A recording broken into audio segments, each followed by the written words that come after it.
Hello folks, welcome everybody to the second day of the Imagine Belfast Festival. My name's Peter O'Neill, I'm the festival director, and I'm absolutely delighted to welcome you.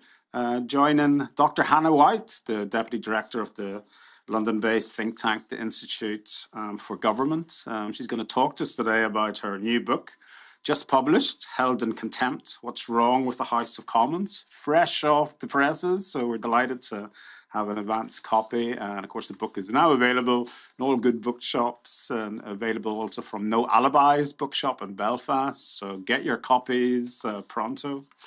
Hannah is such an experienced commentator that we're absolutely delighted to have her on this Zoom call today. As I said, she's the Deputy Director of the Institute for Government. She's strategic oversight of the Institute's programme of work on government, Parliament and the civil service, focusing particularly on external relationships and impact. Hannah joined the Institute in May 2014 and leads, obviously, her work on Parliament. She's extensive knowledge of Whitehall and Westminster based on a decade of experience working, for example, with the Committee on Standards in Public Life. In the Cabinet Office, she was also a clerk to the House of Commons, managing select and legislative committees and advising on parliamentary procedure. She received an OBE in the 2020 birthday honours, and she's a regular commentator on a whole range of radio and television programmes, and most notably Radio 4's Westminster Hour. But she also contributes to the Institute's comment pages and writes for a whole range of publications, including The Guardian, The Times, The Telegraph, and Prospect magazine. So you're a very busy person, Hannah, so we're absolutely delighted that you've made time for us. And again, it's so opportune, given the publication of your book, but also the scrutiny that, the House of Commons has received in recent years and indeed recent months. So it's a very opportune time, I suppose, to look at, how the House of Commons functions and the possibilities for realistic reform. So I was wondering if you could just introduce, some of the basic tenets of your book, and we'll take some questions from our online audience, and hopefully we can have a discussion really in terms of the future of the mother of all parliaments. Over to you, Hannah. Thanks very much, Pete, and it's really great to be here today and to be talking to you all about my new book, which I'm very excited about. And I wanted to start really by talking about the Palace of Westminster, the building in which Parliament meets. And when you tuned in for this talk, and I said what in the title of the book is "What's Wrong with the House of Commons," I shall reassure you that it's not a book about architecture and about the House of Commons, literally, although that is an aspect of it. And I think it's actually some of the reality of the way the Palace of Westminster reflects on the House of Commons as an institution. So I think that's where I wanted to start. Because the Palace of Westminster is literally falling down. In the last 5 years, there have been 25 fires found on the estate by the wardens who have to patrol 24 hours a day because there's so much fire risk. There have been 40,000 maintenance problems identified on the estate in the 3 years between 2017 and 2020. It's got asbestos in over 1,000 places. A survey recently discovered that 50% of its mechanical and electrical systems are at high risk of failure. And these are all the Victorian systems that were put in with an expected, 20 to 30 year lifespan, which are still going. In 2019, which is the latest year for which there were figures available, it cost £127 million in that year to do the maintenance on the Palace of Westminster. And unless a really significant programme of restoration happens, the figures are only going to go up. So the building as it is falling down, but I think it's also fair to say that the building as it is, even if it was restored to its sort of Victorian heyday, isn't anyway appropriate for modern Britain. It's got a chamber which isn't big enough for all MPs to sit in. And if anyone saw the pictures of President Zelensky in Ukraine addressing MPs, You know, they all crowded into the chamber. There's 650 of them, but there's only really space for about 400 of them to sit. So in that sort of sense, the chamber's not fit for purpose in contrast to other legislatures. You've got these opposing benches, which make our politics in Westminster really combative and oppositional. There's no space for people with disabilities, people with wheelchairs, who are wheelchair users have to be on the floor of the chamber. They can't join their colleagues on the green benches. And essentially, overall, the building, the Victorian Gothic building, embeds all sorts of hierarchies and exclusions. It defines, in a way, who is sort of permitted to be there and who is sort of tolerated in a way which I think is just not fit for purpose these days. And in contrast with, if you look at other legislative buildings which have been built more recently, like the Welsh Parliament, for example. So, you know, I'd argue that the Palace of Westminster itself needs restoration, but it also needs renewal. It needs to be made fit for purpose, but that hasn't happened. Now, why hasn't that happened? It's not as if we don't know it needs to be done. There was a report that was published in 1990 that said that there was essential work, that substantial essential work needed to be done to bring the building up to standards. That was 30 years ago. But Parliament MPs, they've been unable to agree how to take that work forward. And they've had just an endless litany, essentially, of buck passing and delay and one step forward, two steps back. Because my argument in the book is that MPs just don't have the incentive to act in the interests of Parliament as an institution. There are too many vested interests who have an interest in the status quo, the way the building is being maintained. And of course, it would be very expensive to do these works. So I'm telling you this not because the book is all about the Palace of Westminster, but because I think the state of the building in which Parliament meets is quite representative of the failings of Parliament as an institution, and quite symbolic of that. It's an archaic institution. It's maze-like. You know, the building is maze-like, but so is Parliament. It's really hard to understand. It's not representative of modern Britain, and it sort of is designed in a way to embody all sorts of exclusion, and it has this sort of sense of hierarchy built into it, which is based on a sense of of grandeur and importance rather than the importance of serving the public. And I think that the failure to get on with restoring the Palace of Westminster illustrates many wider problems with Parliament.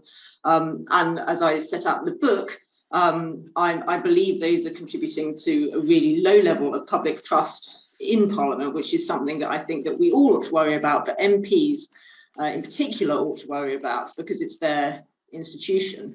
And really, when I wrote this book, I wrote it with a big sense of frustration. Having worked in Parliament for 10 years, and then worked on Parliament. In my current job, I do a lot of research, work with MPs and parliamentary committees and so on. But I just feel this deep sense of frustration about the way in which obvious problems with a really, what I think is a really important institution have not been addressed. So what are some of those problems and that I look at in the book? One is what I call the exceptionalist attitude of MPs. This is the attitude that, there's one set of rules for MPs and one for the rest of us. And that is something I think is hugely undermining of trust in Parliament, because it creates this perception of hypocrisy and creates a distance between MPs and the people that they're supposed to serve. I think that's damaging, because it leads to behaviours like those that caused the recent Partygate scandal, which I think it would be hard for anyone to be unaware of, but where Boris Johnson, but other people working at the centre of Westminster have been found to had parties or social gatherings, or however you wish to describe them, during a time when the rest of us were all required to be in lockdown. And I think that was a really damaging scandal, because everybody in the UK had the same shared experience of having been in lockdown, and yet there is this small minority of people at the top of politics and government who thought that the rules didn't apply to them. And I think it's important to say, and I talk about this in the book, that actually, to an extent, the view that MPs have that they're special is justified, right? So MPs are the only people who can pass acts of parliament. They do have certain rights which are given to them, which are designed to enable them to do their jobs. So, for example, the right to free speech in the chamber. So if you're giving a speech on the floor of the House of Commons, you can't be sued for libel for what you say. And that's really important because you need MPs to be able to stand up and speak up in the interests of their constituents and not be cowed by the government or the king, or as it was originally. And so some of these rules are really important.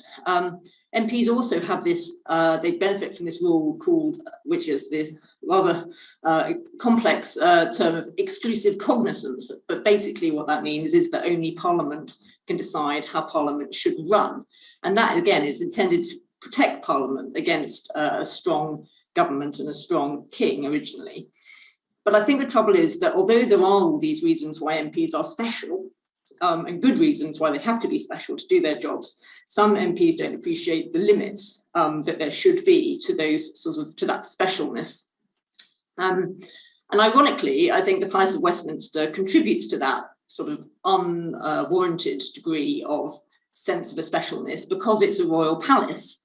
And it's only really by historical accident that the House of Commons and Lords happen to sit in a royal palace. It's not integral to their identity. They could sit anywhere as long as they have, this is a rather weird thing, but there's a thing called the mace, a silver mace, which is a sort of long silver club. As long as they've got that with them, they can sit wherever they like. They don't have to sit in a palace, and indeed most parliaments don't sit in palaces.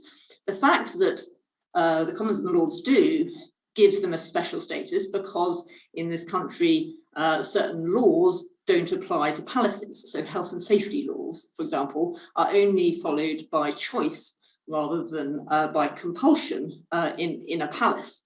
Now that, again, leads MPs to say, well, we're special, we're different, but it's not for any reason that's integral to the fact that they are parliamentarians. I think it's not just the behaviour of MPs, but it's also the way in which Parliament is run, which damages its reputation. And if you cast your mind back, I don't want to give anyone flashbacks at this point, but to the autumn of 2019, we saw, I think, a real low point in terms of the behaviour of people in Parliament. This was, if you remember, the sort of peak moment of conflict between the Westminster Parliament and government over Brexit. You had some really contentious debates on the floor of the House of Commons, some really strong rhetoric and language used.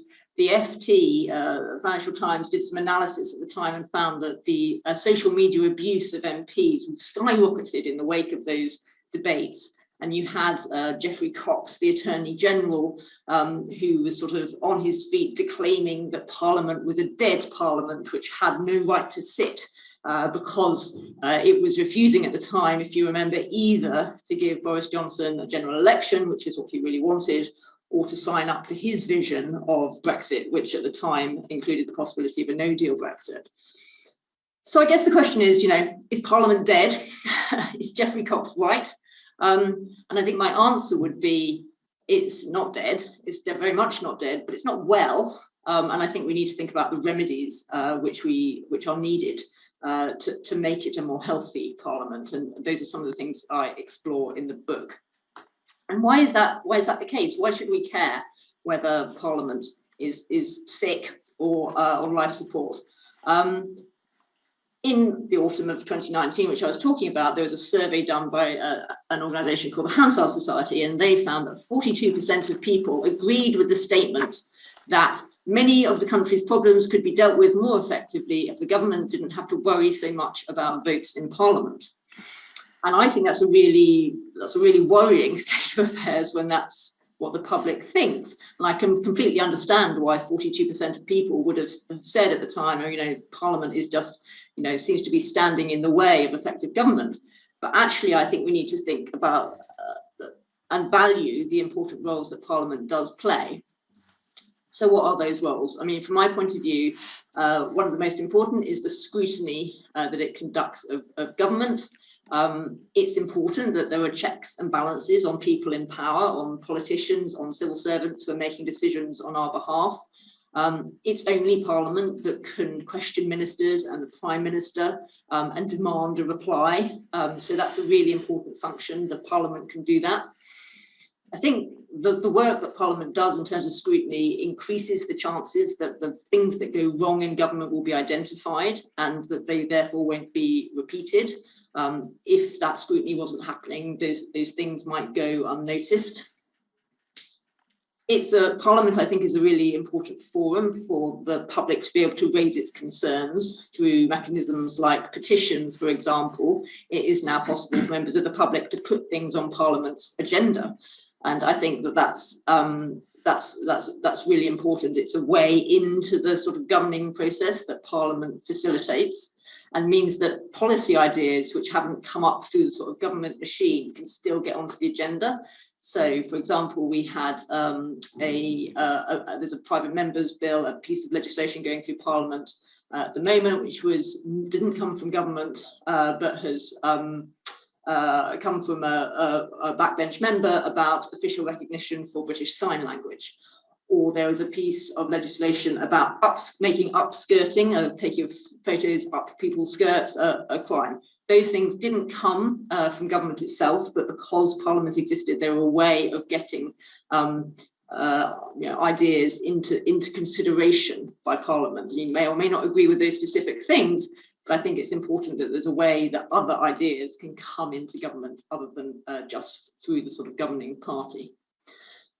Then in terms of the legislation that government does want to pass, I think it's really important that there's a mechanism for that legislation to be improved, for things that government hasn't thought of to be identified, for potential unforeseen consequences, or further, good ideas to be put into the laws that government itself wants to frame, and that can happen because of the work that government does.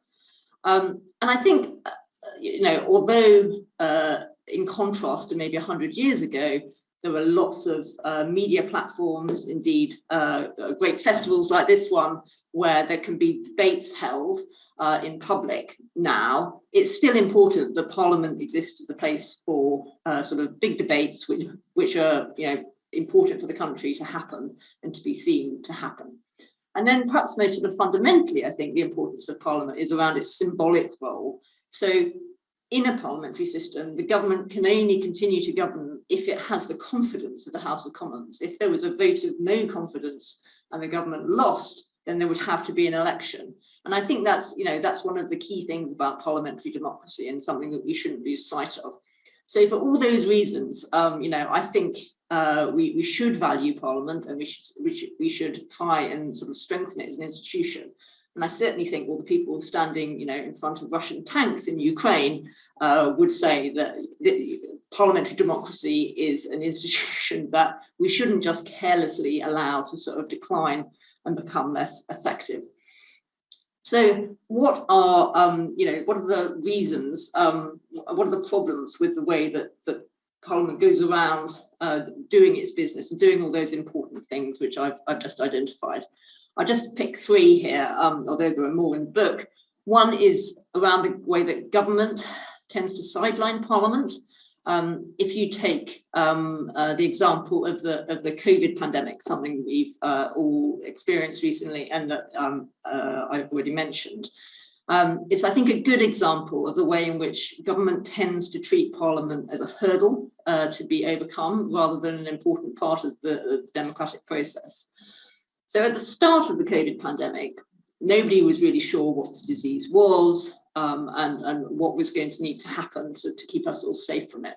And then I think it was really justifiable for the government to use what are called emergency powers to pass legislation quickly to make sure it was equipped to respond to the pandemic. And the thing about these emergency powers, they allow government to act quickly, but they also basically remove Parliament from the process. So parliamentary scrutiny of new laws under these processes basically only happens after they've been in operation for some time, sometimes weeks afterwards. As I say, that I think was really justified early in the pandemic, but as time went on, it became less and less justifiable. Decisions that the government was making, it had longer to make, it could make them more slowly, but it continued to use those emergency powers to change lockdowns and so on, just because it was more convenient to do so, that they didn't have to go through the parliamentary process. So we were all often subject in England to lockdown laws that hadn't received any parliamentary scrutiny. And for example, the laws which applied in England, which essentially cancelled Christmas in 2020, were only looked at by MPs when they returned in the new year. So had they objected to them, it wouldn't have had, you know, the impact of those regulations had already happened. So I think that the sidelining of Parliament in a national crisis is regrettable, because actually there were quite a lot of side effects and nuances about the way those regulations played out, which was, Parliament was an important sort of way of feeding those in and making the government aware of them, and that didn't necessarily happen to the extent it should have done. But I think that this sort of sidelining of Parliament by government isn't something that's just happened in relation to COVID. It's actually been a much longer term trend. And what I look at in the book is also the sort of Brexit period and the way in which both Theresa May and Boris Johnson tried to sort of exclude Parliament from the process of determining how the UK should leave the EU. The most dramatic incident, of course, was Boris Johnson's prorogation of Parliament, his attempt to shut down Parliament for 5 weeks in the run-up to the 31st of October, which was when the UK was, at that point, due to leave if no deal had been reached.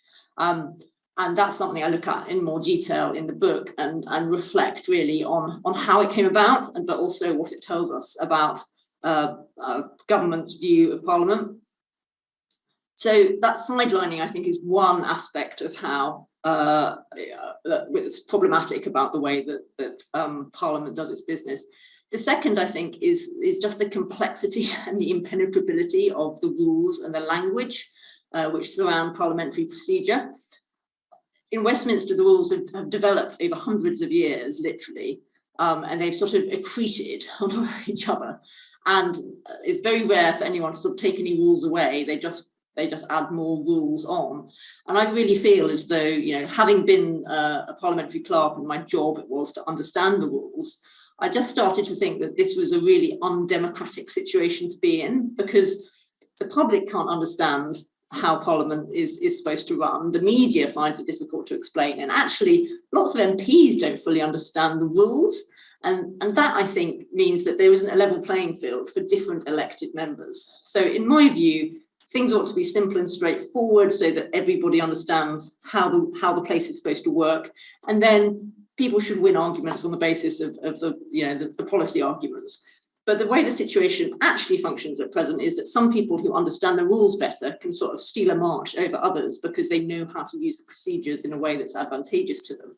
And that just seems really wrong to me. And I think it's really problematic if the public can't understand what's being done in their name. So I really think there's an urgent need to clarify and simplify the rules and the language of Parliament. And I think a third problem with the way that the House of Commons is run is the negative side of the self-governance that the House of Commons has. So, as I've said, you know, it's important that the Parliament does have control over its own procedures. But then you have a situation like with the Owen Paterson case in last autumn, where there was an MP, Owen Paterson, who was found guilty by the Common Standards System of having taken money for advancing the interests of private companies in Parliament. He was found guilty of that. There was a suggested sanction, but rather than allow MPs to vote on that suggested sanction, the government decided instead that the system was wrong, that the rules that had found their colleague, the former prominent Brexiteer, prominent minister, guilty had to be wrong, and therefore tried to get Parliament to revise those rules rather than impose a sanction. Now, what happened in the end, as many of you all know, is that Owen Paterson resigned, and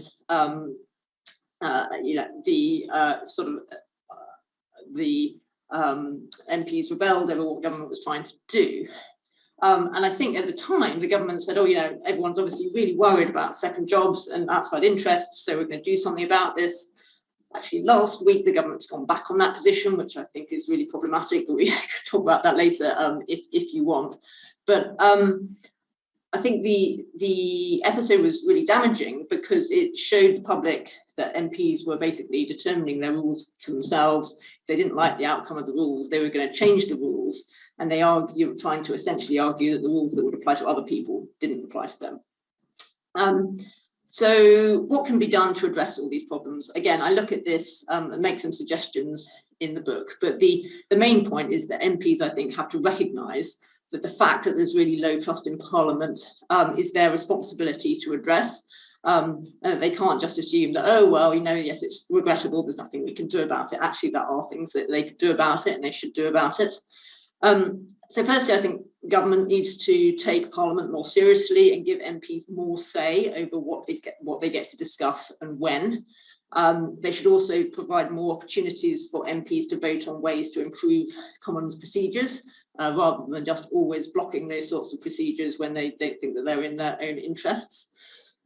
I think the governance of the House of Commons, the sort of decision-making bodies internally need reform.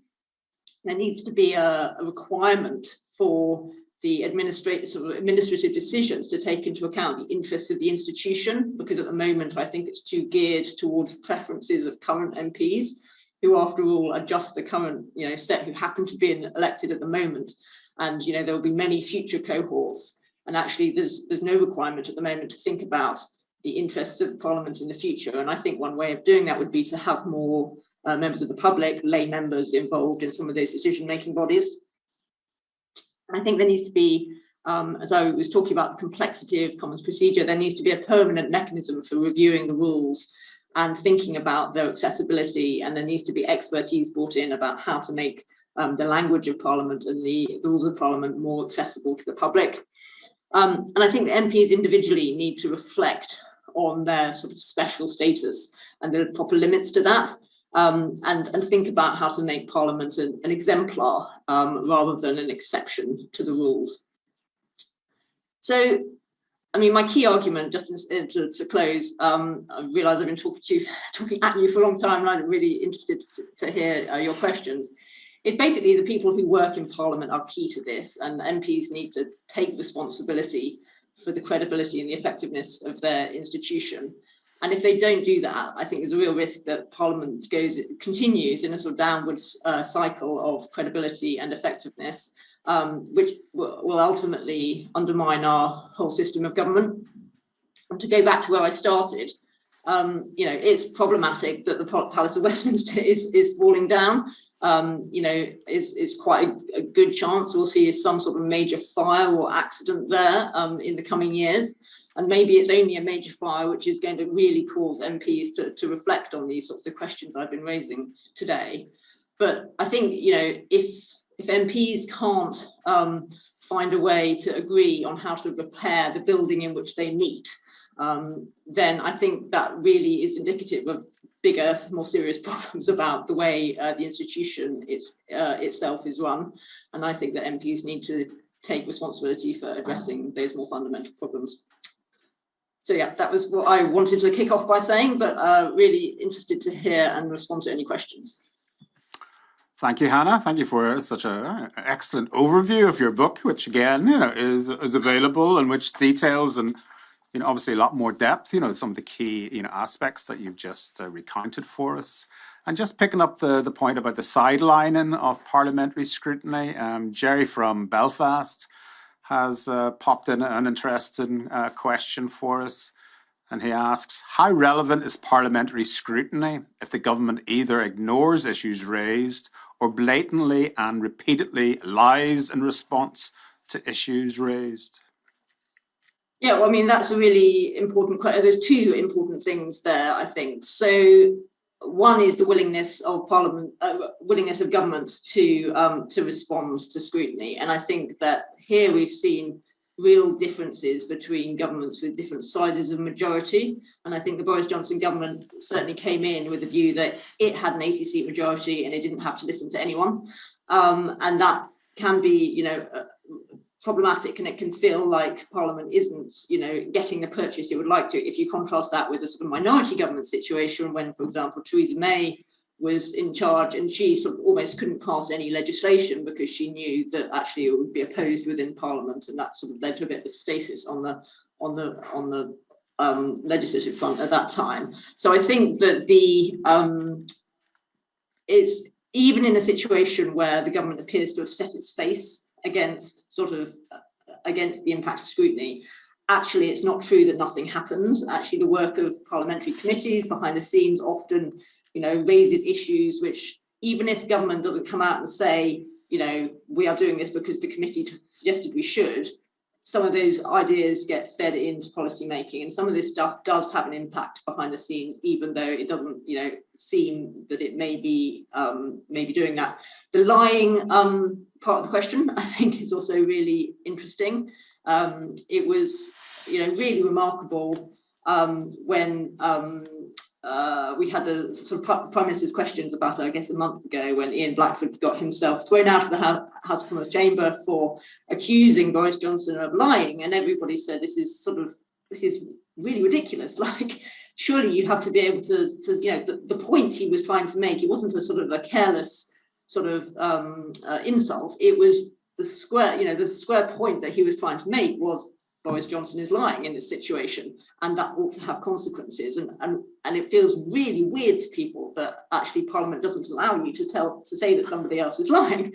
And it is actually the case that you can accuse people of lying in the House of Commons, but you have to do it on what's called a substantive motion. So you have to put down a form of words that is to be debated, which is, Boris Johnson his House believes that Boris Johnson is a liar. Then you can talk about it because it's a subject for debate. But in another debate, you can't just say someone's lying, because I think the rationale is that you would descend into an endless sort of cycle of you're lying, no, you're lying, so.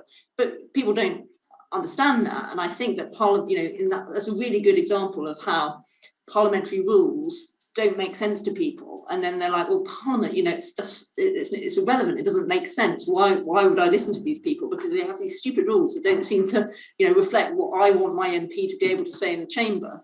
And those are the sorts of things where, I think MPs are too often like, well, that's just how it works. But they don't then think about how that appears to people outside Parliament, what that does to the reputation of Parliament.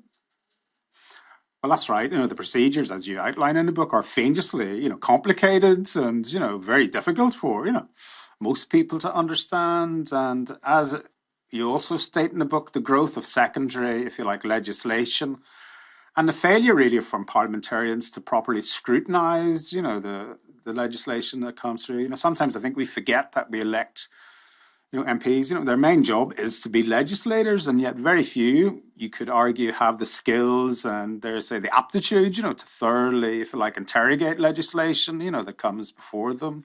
And I know that's a problem, for the Northern Ireland Assembly as well, and the committees that have been set up, etc. But I suppose as well, there are also some structural problems, and again, you allude in the book to the very confrontational nature, of the Palace of Westminster, the first past the post-electoral system, which in a sense engenders, that really aggressive, confrontational attitude, perhaps most keenly appreciated during Prime Minister's questions, where the House of Commons just becomes a bit like a theatre production, lots of energy, lots of angst, lots of anger. And in this particular respect, Darren from London asks a question: with hundreds of safe seats that never change hands, votes for smaller parties not really counting, and lots of voters having to hold their nose and vote tactically, isn't the way Parliament is elected critical to its credibility as well? Yeah, I think that's absolutely right. I mean, I decided that voting reform was just too big an issue to get into in a 50,000 word book. But I do think a lot of the ways in which Parliament works are absolutely driven by the first past the post system, and a lot of the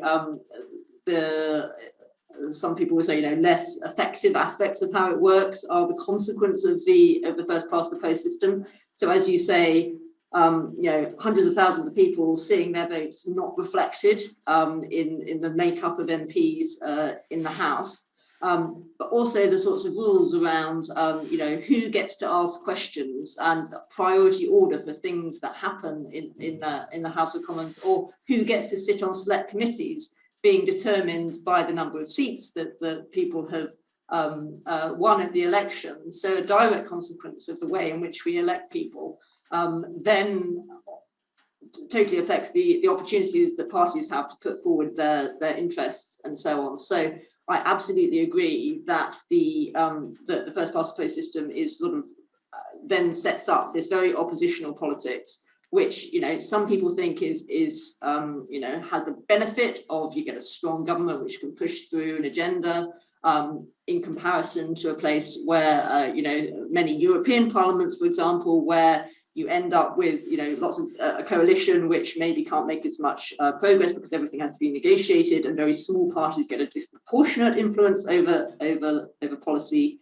And different people advocate for different systems, but I certainly think that a lot of the root of the way in which the House of Commons works comes back to that question about our voting system. Maybe that's going to have to be the subject for my second book. Well, we'd look forward to that. Cliff from York, has a related question, and he asks, if a government gets elected with a working majority, why would it decide to change a system that works for it? And he gives an example, the ludicrous and ruritarian House of Lords, 800 plus members, 26 bishops, etc.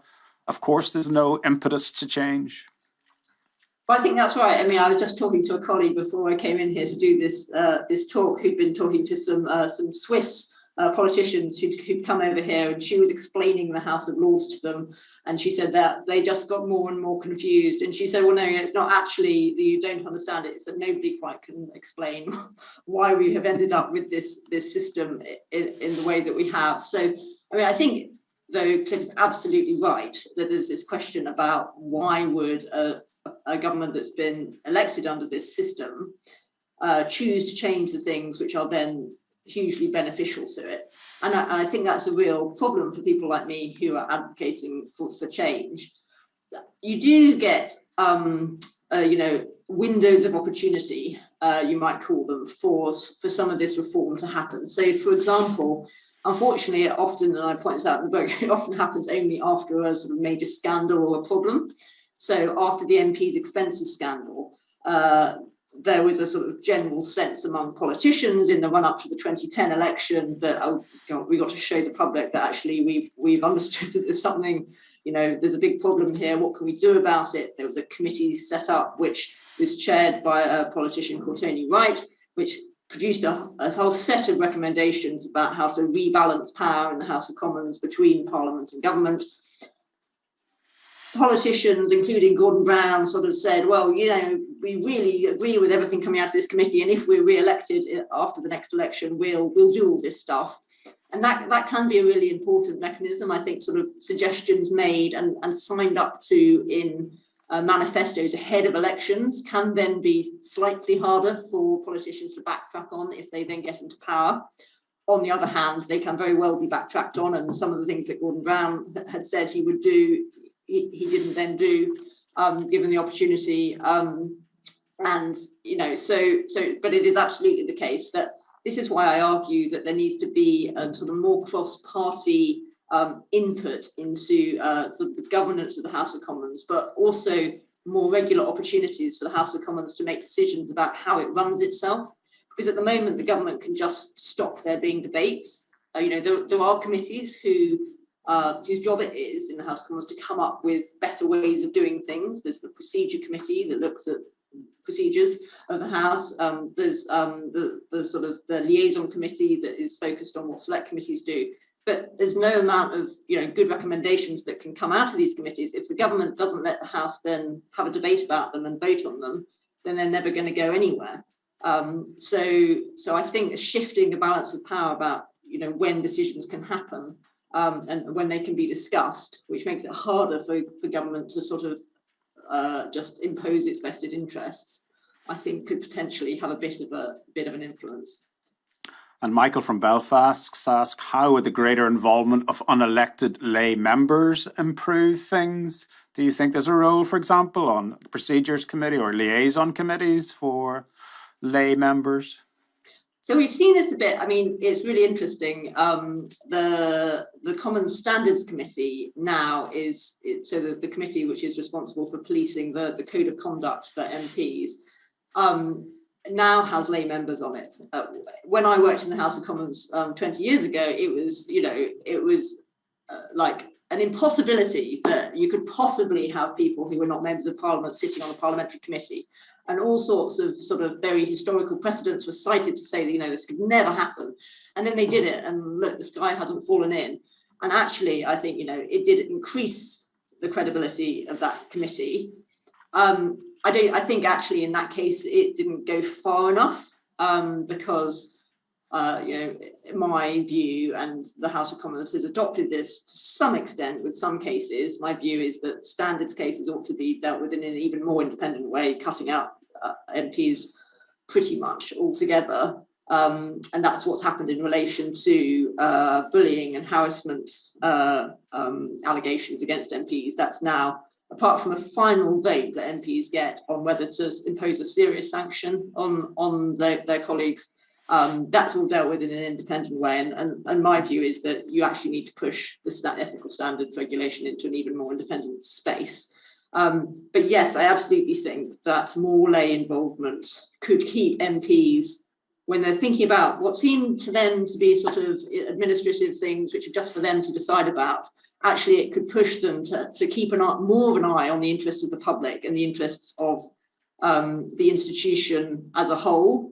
If they had members of the public sitting there saying, but why should we do that just because it's easier for MPs, because that's not what actually the public would expect you to do. So just having that kind of that foil, if you like, I think is actually an important corrective. And MPs will always say, we're here, we're the representatives of the public. But actually, I think a room full of MPs also have a really strong interest in the interests of MPs, not just the public. Indeed, but of course, to be devil's advocate for a change, isn't it understandable that the House of Commons is less important with the growth of devolved institutions, city mayors and the like? Here in Northern Ireland, we see, our local institutions being much more, important, in making decisions that affect our day-to-day lives. And Lanzi asks, what are the good lessons to learn, if any, from the devolved assemblies in the UK that can be adopted for the House of Commons? Yeah, I think that's absolutely true. And I think one of the things that the House of Commons, if you like, hasn't adjusted to is the reality of devolution and elected mayors and all these sorts of things, where actually Westminster isn't the final sort of arbiter on all these things and needs to really reflect on what its role has become and who it is speaking for and when. So I think that is something which, 20 years on, House of Commons really needs to sort of to get its head around. And I do talk in the book about some of the sort of positive things around the way things are done in devolved institutions, which Westminster ought to reflect upon, because actually, all the devolved legislatures are the closest comparators working in a really similar context, whereas Westminster can say, we can't learn from parliaments overseas because the context is so different. Well, actually, you've got these, these three really close by institutions who are in some ways choosing to do things differently. There's the sort of obvious physical things. If you look at the way the Welsh Senedd was constructed, the chamber is down at the bottom and the public are looking down on the representatives. The public are there observing what is done in their name. That's a very different kind of setup if you compare it to the House of Commons, where sort of letting the public in is a bit of an afterthought, and the sort of hierarchy is very much that the sort of MPs themselves are at the top of the tree. And I think I look in the book, one of the whole chapters is about the sort of restoration of the Palace of Westminster, and my argument would be, yes, this is a really expensive project. Yes, it's difficult for MPs to sort of commit and make the argument that money should be spent on politics. But actually, I think it's a question of spending money on making politics work better for the public. And rather than just make the, if they ever get round to doing this project, which I'm not holding my breath over, rather than just restore the very best version of what the Victorians thought a parliament should be, actually, there ought to be a lot more imaginative thinking about what a parliament should be in the 21st century. And I think the devolved institutions have done some of that thinking in the last 2 decades, and Westminster could think about it. So I would like to see a much more sort of radical rethink about what the parliamentary building, for example, should look like. And not just a kind of, these were because when the Victorians rebuilt the Palace of Westminster after a major fire, they used all the latest technologies, cast iron roofs, ventilation systems. This was all really innovative stuff. And at the moment, all we're talking about is, restoring what was there 150 years ago, which to me it just shows a really disappointing lack of ambition for what our parliament could be.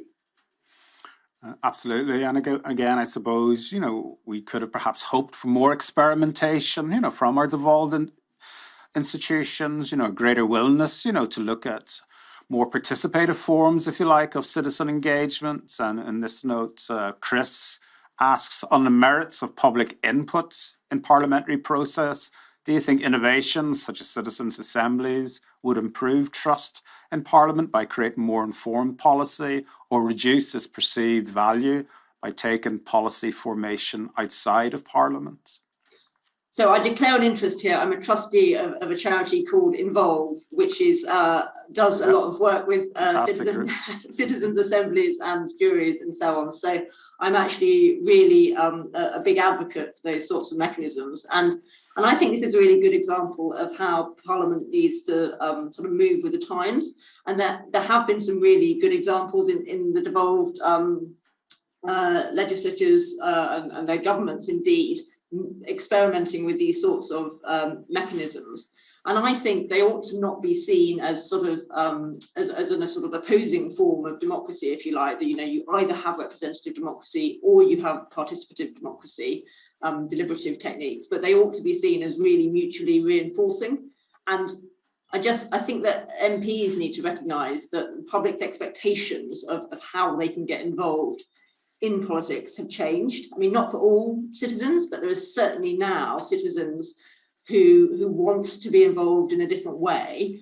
And there's actually, just say, for example, if you take a select committee, just sort of sitting in a room and saying, well, we're going to put a notice on our website that says, please send us evidence. And then if you write us a nice essay, we will consider your thoughts. Actually, that's not how people expect to engage on anything these days. And MPs, Pete and I were talking about this before we came on air, but MPs are actually really people. They really thrive and get a lot of energy from engaging with people. That's why they love talking to their constituents and so on. And actually, I think there are lots of ways in which participative, deliberative processes can really inform the thinking of MPs in a way that some of the more sort of established old school ways of gathering evidence and so on can't do.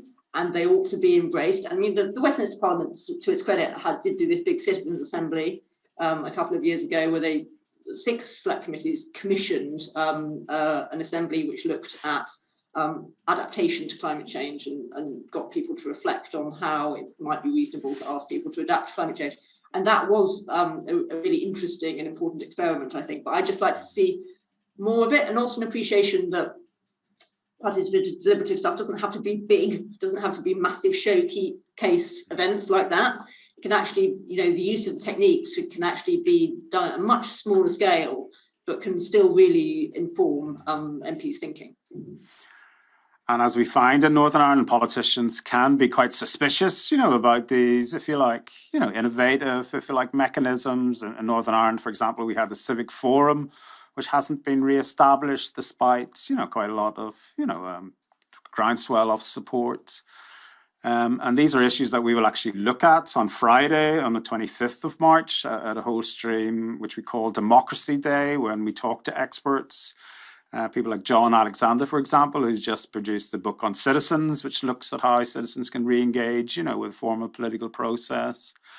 We have people like Professor John Gary from Queen's, who will look at, deliberative democracy and very simple, if like easily, managed ways of just encouraging more citizen engagement, in our formal political process.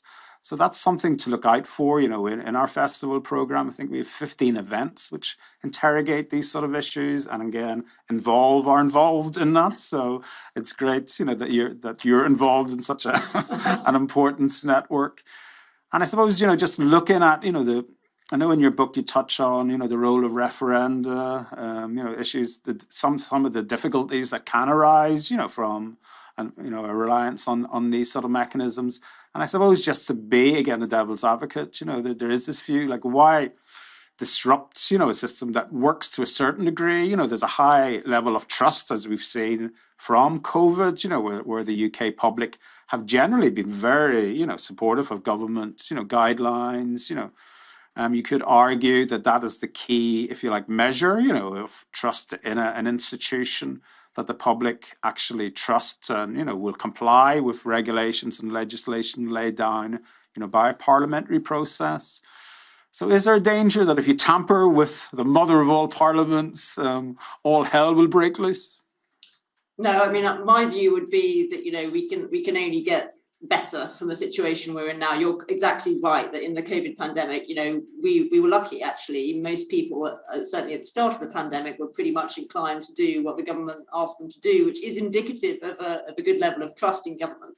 And if you compare that with other countries, where citizens were, much less willing to do what the government asked them to do, and there was much more vaccine hesitancy and so on.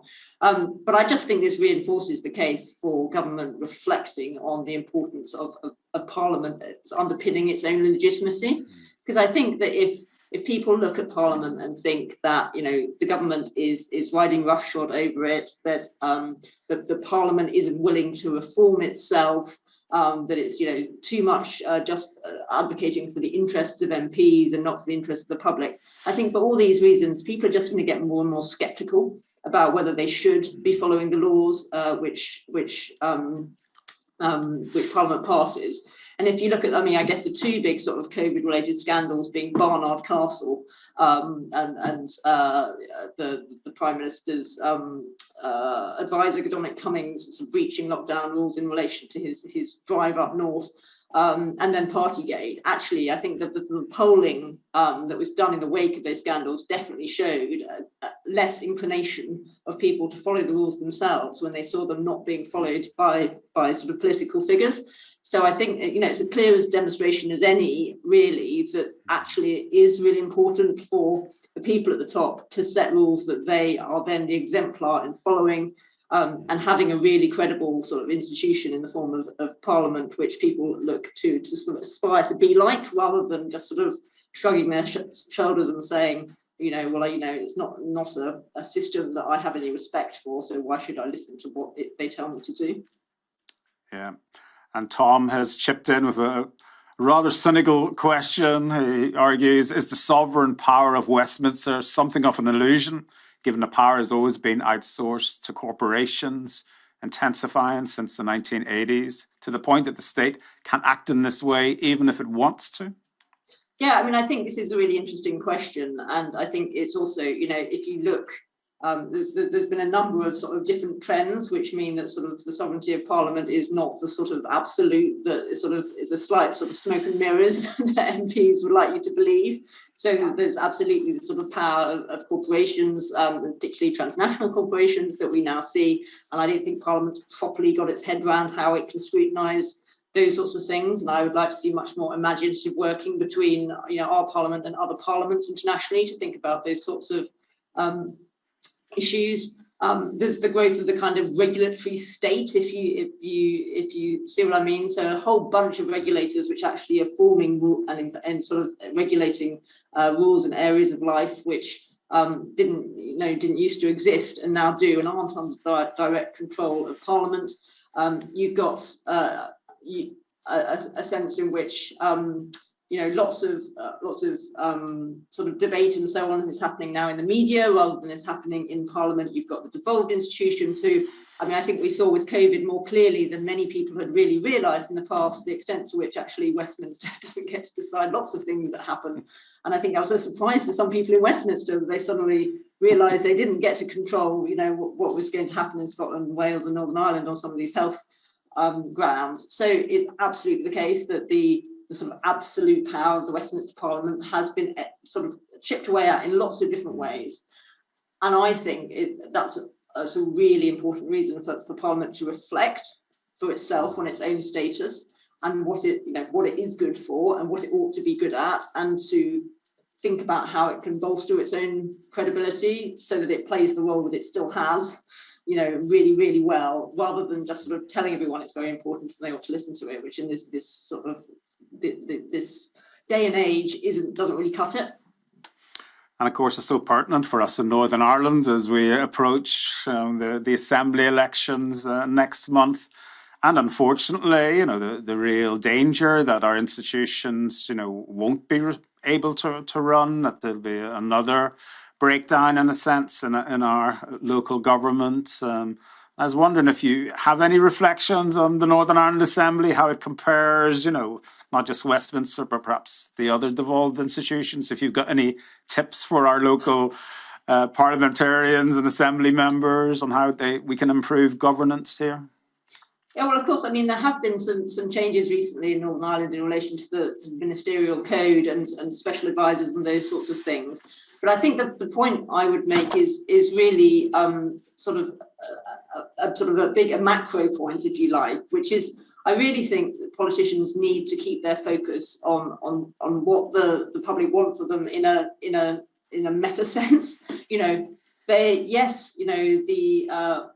The interests of political parties and the agendas of political parties are really important, and people are wedded to those, and maybe in Northern Ireland contexts more so than in other places for really important historical reasons, geographical reasons. But at the end of the day, most people aren't members of political parties. Most people are getting on with their everyday lives, and they don't want to spend a lot of time thinking about politics, but they do want government to work. And they want, decisions to be made which are for the good of the country, and they want, things to be done which are going to basically facilitate their lives, and they don't want to have to think about politics and politicians. And at the end of the day, I think politicians sometimes don't focus enough on that. They focus too much on the interests of their political parties, and they sort of assume everyone's got the same set of priorities as they have, when actually most people at the end of the day want a functioning government. And they want sort of their kind of big policy aims reflected in the politicians who are there, but they want their polity to work at the end of the day, and it's not attractive to them to see sort of politicians pursuing their own interests or sort of party political interests to the exclusion of the good of the country, I think. Hannah, thank you very much for what's been, I think, a very interesting discussion. We will continue this debate, during our festival. We have, for example, Richard Needham, the former NIO minister, and, very interesting local commentator who's going to talk about the relationship between business and politics. And he warns me that he will be dropping some, very, dare I say, he'll be lots of anecdotes about his time and his relationship with local politicians here. We have a whole stream of events on Friday looking at the health of local democracy. And we'll be looking at international developments as well, particularly in terms of online, if you like, ways of engaging, with politics. And on Saturday, we have a fascinating series of debates curated by the Academy of Ideas, when we have, for the first time, the Belfast Battle of Ideas, when we have a whole team of panelists really looking at a range of really topical issues that I think people will want to engage with.